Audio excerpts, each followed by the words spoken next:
Bienvenue dans le monde des petits rêveurs. Vous êtes prêts pour une nouvelle histoire? Le petit ours et le géant. Dans une vallée de pins et de torrents gling-gling vivait un ourson brun nommé Nino. Il n'était ni grand ni fort, mais sa curiosité brillait comme une petite étoile. « Aujourd'hui, je grimpe au col de l'aube, » dit-il à sa maman. « Je veux voir le soleil se réveiller. » Sa maman sourit. « Suis le sentier du courage. Écoute ton cœur. Respecte la montagne. » Sac sur le dos, caillou porte-bonheur en forme de cœur dans la patte, Nino s'engagea. La brume montait quand la terre vibra soudain. Boum, boum, boum. Un géant. Nino serra son caillou et continua. Il voulait comprendre, pas fuir. Au bord d'un lac miroir, une voix grave roula sur l'eau. « Qui vient là, si petit et si courageux ?» De l'autre côté se tenait un géant aux yeux gris, manteau de feuilles, air fatigué. « Je suis Nino, et toi ?»« On m'appelle Harold, » dit-il. « Je veille sur la montagne des géants. » Pourquoi tes pas font-ils trembler la vallée? Parce que mon cœur est lourd, et la montagne a mal. Harold s'assit, le sol vibra doucement. Dans chaque montagne dort une pierre-champ qui garde l'équilibre. Quelqu'un a voulu l'arracher, elle est fissurée. Les torrents s'emballent, la neige glisse, et mes pas deviennent tonnerre. On peut réparer? L'entrée de la grotte du souffle est trop étroite pour moi. Il faut quelqu'un de petit, patient, et un cœur sincère. Harold tendit un minuscule flacon. Une larme de montagne. Elle apaise, mais retient. C'est l'intention qui guérit. J'essaie, dit Nino. Nino se glissa par la fente, rampa, puis déboucha dans une cathédrale de cristal. Au centre, une pierre-champ magnifique, traversée d'une fissure comme un éclair figé. « Bonjour, je viens avec respect. » La pierre vibra d'une note brisée. Nino ouvrit le flacon et laissa la larme couler dans la fissure.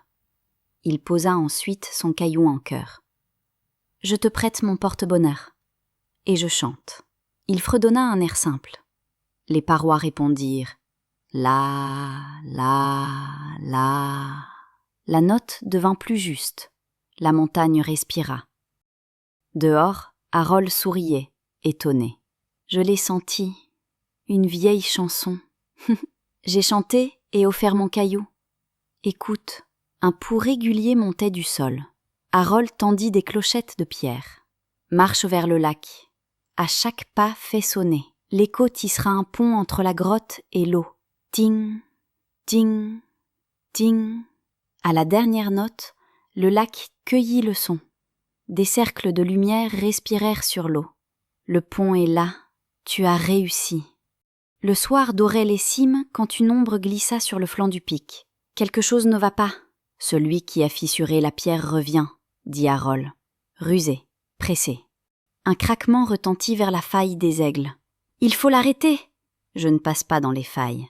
Parle-lui. Les montagnes n'aiment pas la violence. Montre-moi le chemin.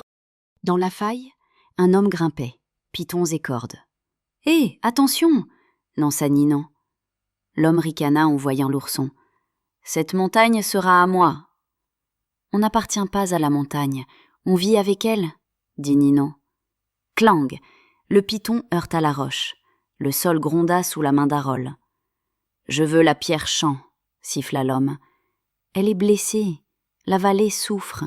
Regarde tes mains. Elles tremblent. Qui veux-tu impressionner? L'homme hésita, serra trop fort la corde.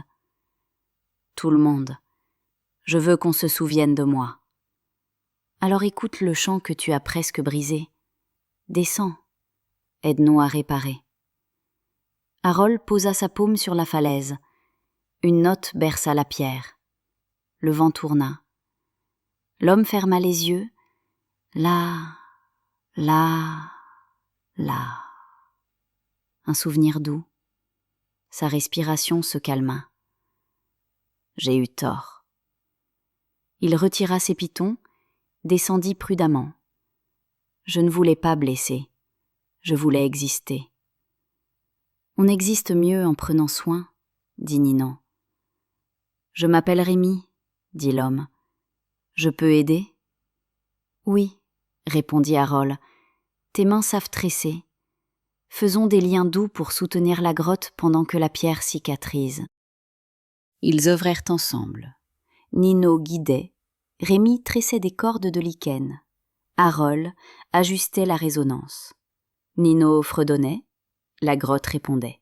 Le caillou en cœur vibrait comme un petit phare.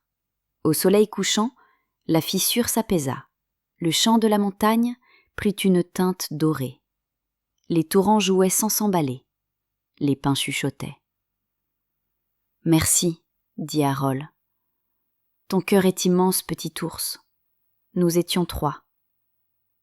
Rémi essuya une larme. Je reviendrai vérifier les tissages. Si vous voulez, la montagne se souviendra de ta douceur, dit Harold. La nuit posa ses étoiles. Demain, je te mènerai au col de l'Aube, promit Harold. Mais maintenant rentrons. Ils revinrent à pas doux. Parfois, Nino s'asseyait dans la main chaude du géant, comme dans une barque. Le ciel clignait de constellations. On dirait que la montagne respire. Elle respire.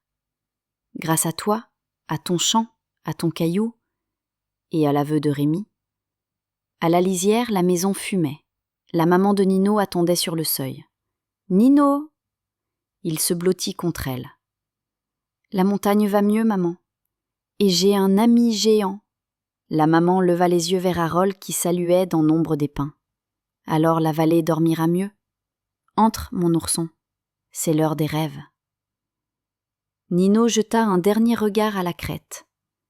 Le vent portait une note claire. Son sac était plus léger sans le caillou, mais son cœur plus plein que jamais. À demain, Harold. À demain, Ninon. On n'est jamais trop petit pour réparer quelque chose de grand. Avec écoute, douceur et courage, même un ourson peut aider une montagne, et un géant à alléger son cœur. Bonne nuit, mes petits rêveurs. Merci d'avoir rêvé avec nous. À très vite pour une autre aventure, et abonne-toi pour ne rien manquer.